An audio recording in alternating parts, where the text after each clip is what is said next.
નમસ્કાર, આપ જોઈ રહ્યા છો નેશન પ્લસ ન્યૂઝ. હું છું આપની સાથે હેતલ ભગત. સિંચાઈ વિભાગ દ્વારા ગીર સોમનાથના ખેડૂતો માટે મહત્વપૂર્ણ નિર્ણય લેવામાં આવ્યો છે, જેમાં જિલ્લાના જળાશયોમાંથી સિંચાઈ માટેના પાણીનું આયોજન જાહેર કરાયું છે. ઉનાળુ પાક માટે સિંચાઈ વિભાગ દ્વારા મળેલી પાણી સમિતિની બેઠકમાં એક મહત્વનો નિર્ણય લેવાયો હતો. કાર્યપાલક ઇજનેર રાખસિયાના જણાવ્યા અનુસાર તલાલા, કોડીનાર અને વેરાવળ તાલુકાના 40થી વધુ ગામોની હજારો હેક્ટર જમીનને સીધો લાભ થશે, જેમાં હિરણ 1, કમલેશ્વર, હિરણ 2, ઉમરેઠી અને સિંગોડા ડેમમાંથી ખેડૂતોને પાણી આપવામાં આવશે.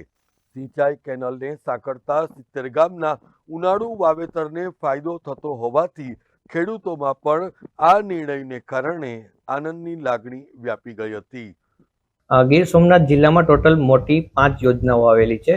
સિંગોડા, હિરણ 1, હિરણ 2, મચ્છુન્દ્રી અને રાવલ, જે અત્યારે FRL સુધી ભરેલી છે.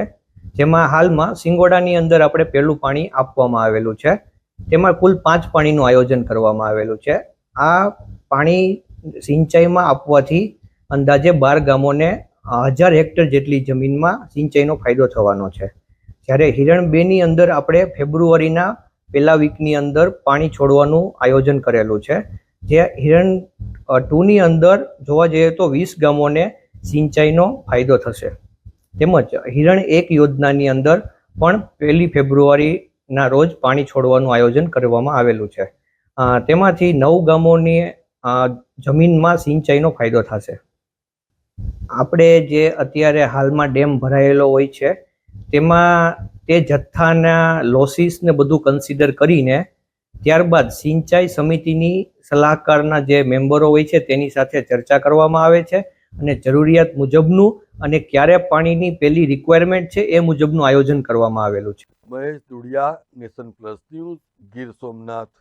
સમાચારોના સતત અપડેટ મેળવવા માટે અમારી નેશન પ્લસ ન્યૂઝની યુટ્યુબ ચેનલને સબસ્ક્રાઇબ કરો, બેલ આઇકન દબાવો અને જોડાયેલા રહો ફેસબુક, ઇન્સ્ટાગ્રામ અને ટ્વિટર પર.